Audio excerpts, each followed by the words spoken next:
Centre du Mali, 16 militaires tués. Et selon un nouveau bilan de l'armée Guinée-Conakry, Mohamed Béabougui veut jeter les bases d'un État qui fonctionne au Burkina Faso. L'ancien président Blaise Compaoré n'ira pas au procès de l'assassinat de Thomas Sankara. Et on termine par le Togo vers une nouvelle réglementation des établissements privés d'enseignement supérieur. Nos invités sont là.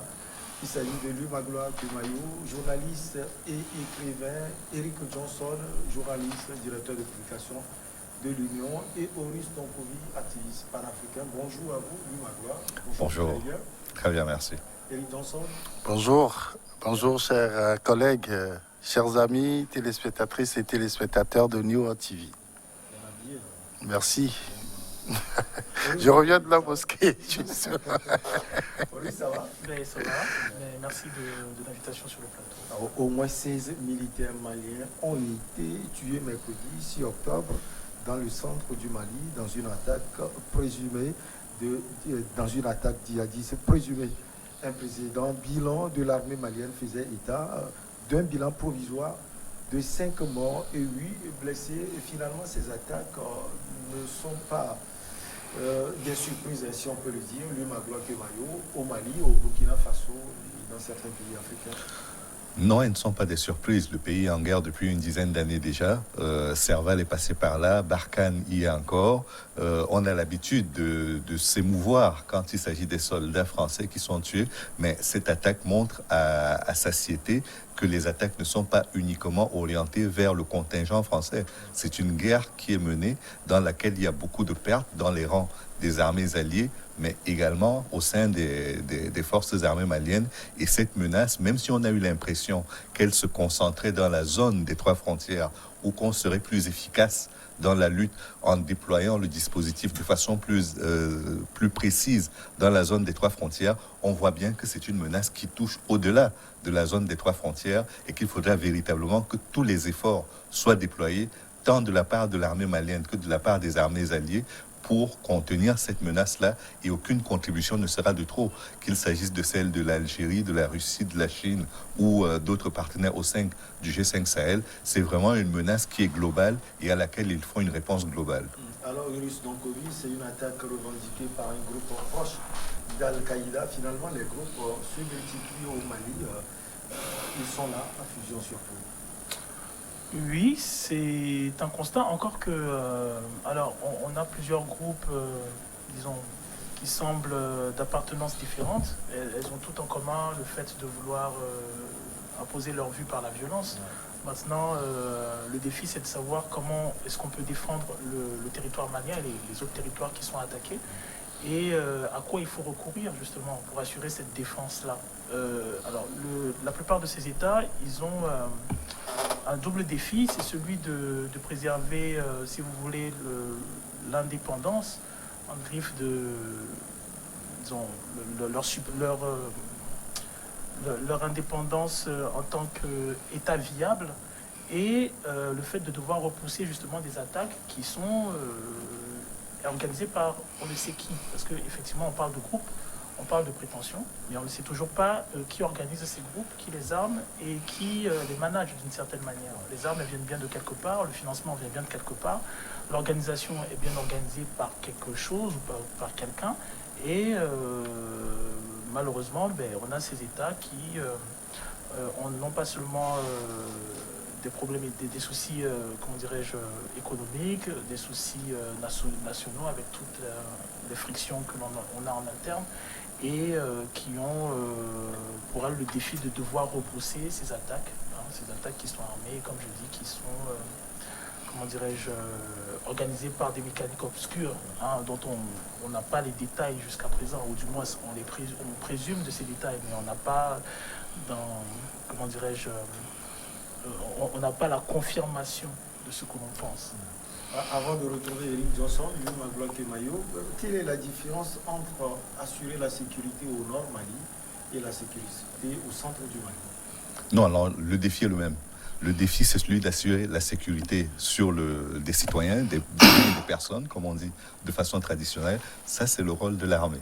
Mais ce qu'il faut dire quand on parle de cette menace-là, c'est que nous savons d'où elle vient. C'est-à-dire qu'il y a eu un terreau qui a été favorable à cela, mais on sait d'où ça vient. Ça vient de la déstabilisation de la Libye. C'est-à-dire que jusqu'à ce que la Libye soit déstabilisée à travers le renversement de Kadhafi et la distribution d'armes qui a eu lieu, le rapport n'était pas aussi inégal entre l'armée malienne et les différents groupes de Touaregs. À l'époque, ce n'était pas des djihadistes, c'était des Touaregs qui opéraient. Le rapport n'était pas si inégal que cela. Il arrivait qu'il y ait des attaques, il arrivait que l'armée malienne subisse des pertes, mais on n'avait pas ce discours qui était celui d'un islam de conquête, un islam d'attentat, de terrorisme, tout simplement. Donc après, il y a eu cette situation en Libye qui a influé sur la situation au Mali. Et donc d'abord, la menace a été au nord, puis elle est progressivement descendue jusqu'au sud. Et quand on dit du nord au sud, il s'agit d'un territoire qui fait 2/3 de la superficie du Mali. Donc c'est quand même assez important. 2/3, c'est pratiquement le territoire de la France. Et vous ne pouvez pas, même si vous avez toute la bonne volonté du monde, avec moins de 7000 personnes, arriver à faire la sécurité dans cette zone-là. C'est beaucoup trop étendu pour que seulement 7000 personnes en assurent la sécurité. Or, le contingent français ne dépasse pas 5000 hommes. Le contingent de la MINUSMA, il n'est pas plus important que cela et toutes les autres armées qui sont venues viennent en supplément pour régler cette question-là. Mais il faut qu'il y ait une proportion entre la superficie qui est couverte et le nombre d'hommes qui est mis pour couvrir ces zones-là sans tenir compte de toute l'hostilité du relief dans lequel ils évoluent. Donc c'est vraiment une équation qui est très compliquée et donc c'est pour toutes ces raisons-là qu'il y a une nécessité aujourd'hui d'avoir une réponse globale. Le Mali est prioritaire parce que c'est sur son territoire, mais à côté de cela, il ne faut pas que la menace déborde. On a fait la zone des 3 frontières, on a fait le G5 Sahel pour que ce soit contenu et que finalement on arrive à étouffer ces terroristes-là. Mais le débat, que ce soit au nord ou au centre du Mali, reste le même. Il est question d'éradiquer la menace terroriste, tout simplement. Alors, Eric Johnson, c'est l'armée malienne qui est attaquée. Est-ce que vous pensez que l'armée malienne a un arsenal conséquent pour faire face à ces djihadistes, surtout à l'aune de ce qu'eux, ils ont? Mais, attends, depuis que cette histoire-là a commencé, on a comme l'impression que ces djihadistes-là évoluent avec le temps par rapport aux armes qu'ils utilisent. Aujourd'hui, on parle d'engins explosifs improvisés. Ça, c'est... Est-ce que l'armée malienne, la question, est-ce que l'armée malienne a un dispositif pour détecter ces engins-là qu'on peut dissimuler un peu partout, même sur le corps humain? Quand vous voyez le fonctionnement aujourd'hui de ces djihadistes-là qui maîtrisent mieux le terrain, il vient de le dire, c'est un terrain très hostile pour une armée qui, forcément, ne s'est pas préparée pour aller faire la guerre sur son territoire. C'est aussi contradictoire parce que l'armée malienne ne maîtrise pas ce terrain alors que les djihadistes... Oui, justement, c'est par rapport à cette situation que l'armée malienne aujourd'hui cherche à connaître son propre territoire. C'est contradictoire, mais c'est la situation que nous vivons. Tout simplement parce que cette armée-là n'a pas été formée forcément. Quand vous voyez un peu, même l'actuel président, Assimi Goïta, quand on vous dit qu'il a été formé en Russie, vous voyez d'autres qui ont été formés en France et tout ça, mais le terrain sur lequel ils doivent opérer aujourd'hui, c'est le sol malien. Vous voyez le déplacement de cette situation des frontières vers l'intérieur du Mali. C'est très inquiétant parce que bientôt, c'est la capitale. Si l'on y prend garde, c'est pour ça il est important. Moi, je dis, on a fait tout ce qu'il faut, on a mis en place des institutions pour gérer et tout ça, globalement, en parlant du G5 Sahel. Mais je dis qu'il y a toujours ce manque de volonté politique qui réside dans le fonctionnement de ce G5 Sahel. Parce qu'il faut trouver autant de financement pour faire face à ces djihadistes-là qui n'arrêtent de s'armer puissamment. Parce que vous savez, c'est comme un voleur.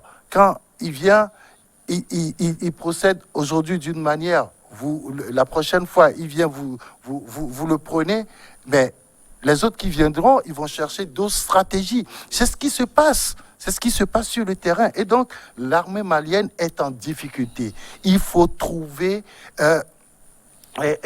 comment je peux dire, une solution globale, comme il a dit. C'est-à-dire que c'est tous les pays qui entourent le Mali. Parce que le vivier de ce terrorisme, de ce djihadisme, c'est le Mali. Parce que, vous voyez, c'est un peuple, les Touaregs, qui étaient très frustrés, qui voulaient s'affirmer, qui voulaient qu'on l'écoute, qui voulaient qu'on donne, qu'on développe son territoire. Finalement, ce n'est plus les Touaregs seuls. Les Touaregs seuls, parce que on a permis aux autres de venir.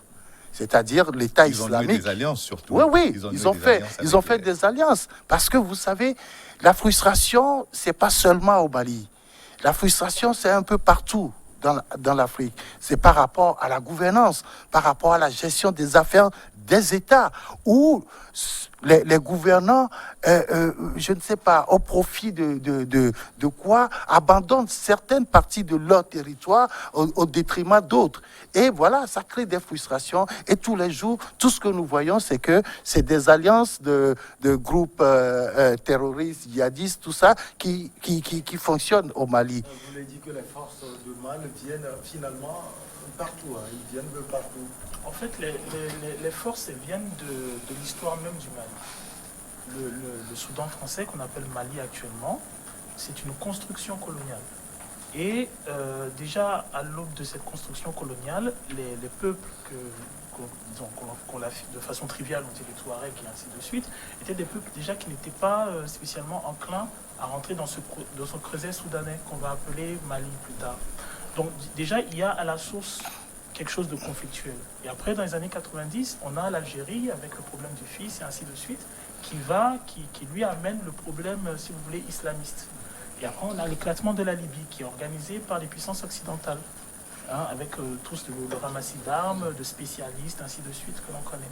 Et tout un ensemble de mouvements qui vont se créer et qui vont se réclamer d'obédiences diverses. Certains vont dire nous sommes de l'État islamique, d'autres vont dire que nous sommes d'Al-Qaïda. Nous allons avoir les frictions entre les populations Peul et Dogon, qui, elles, sont des frictions communautaires sous fond, justement, de problèmes religieux, et ainsi de suite. Et tous ces groupuscules-là sont des groupuscules qui vont attaquer le Mali. Les forces militaires maliennes, je ne crois pas qu'elles ne connaissent pas leur territoire, mais c'est que à la base, je pense que la défense de ces territoires, même par essence, ne pouvait pas se faire sans qu'il y ait une participation des communautés qui sont intégrées dans ce Mali-là. Et quand vous avez des communautés qui se sentent spoliées ou bien qui se sentent lésées dans les partages de la richesse du pays, ben, on a justement ce type de friction-là. C'est pour ça je parlais de mécanique obscure, parce que même à l'époque de ATT, lorsque ATT Amadou Toumani Touré prend le pouvoir, il y avait déjà par exemple cette question dont on ne parle pas, qui est celle de l'Africom. Il y avait déjà un certain nombre de prétentions. L'Africom, c'est la force militaire américaine en Afrique. Justement, qui voulait avoir sa base au niveau de l'Afrique et qui, je pense, l'avait au niveau de l'Allemagne. La base était en Allemagne. Donc il y a tout. En fait, si vous voulez, c'est une région qui est profondément convoitée. Et, à mon sens, dont on instrumentalise les populations, mais pas seulement. Qui se retrouvent attaqués par des personnes même parfois qui ne sont pas du pays. Lorsque l'on parle par exemple de la Libye, qui est... Alors lorsqu'on parle de la Libye par exemple, qui est, si vous voulez, à la source du gros boom que l'on a dans la sous-région, ben, on se retrouve avec une Libye occupée par des Syriens, occupée par des Turcs, occupée par tout un ensemble de communautés qui vont y amener des armes, qui vont y amener des Saoudiens, qui vont amener de l'information, qui vont y amener des conseillers. Et tout cet arsenal-là ben, va déstabiliser toute la sous-région. Donc la difficulté du Mali, de l'État malien, ce n'est pas seulement au niveau de sa force militaire, c'est au niveau même de la cohésion des forces militaires de tous les pays du G5 Sahel et dans la prétention qu'ils ont de leur indépendance par rapport à certaines prétentions extérieures, notamment celles des multinationales, notamment celles des États occidentaux, et ainsi de suite. On le voit dans les frictions entre le Mali et la France, entre les frictions qu'il y a pu avoir même entre le Niger et la France par rapport à... Ou le Niger et le Mali. Le Niger, voilà, donc voilà, quoi, c'est tout un ensemble de choses. J'insiste encore sur la méconnaissance du terrain par les forces maliennes. Parce que, au fait, quand vous regardez ce qui se passe, c'est à chaque fois, il y a un déploiement de l'armée malienne. Et c'est ce déploiement-là qui est attaqué. Le cas dont nous parlons aujourd'hui, c'est la même chose. C'est parce que on les a déployés pour aller nettoyer un peu un territoire qui ne maîtrise pas. Je le répète, c'est très fondamental. Parce que s'ils maîtrisaient le terrain, tout de suite, vous savez, on ne peut pas aller sur un terrain. En tant que militaire, on envoie d'abord des éclaireurs qui vont essayer de voir la zone et savoir ce qui s'y passe. Mais comment se fait-il que à chaque fois, lorsqu'il y a... Vous me permettez, Oui. on marque une petite pause, on revient et on continue avec le Mali.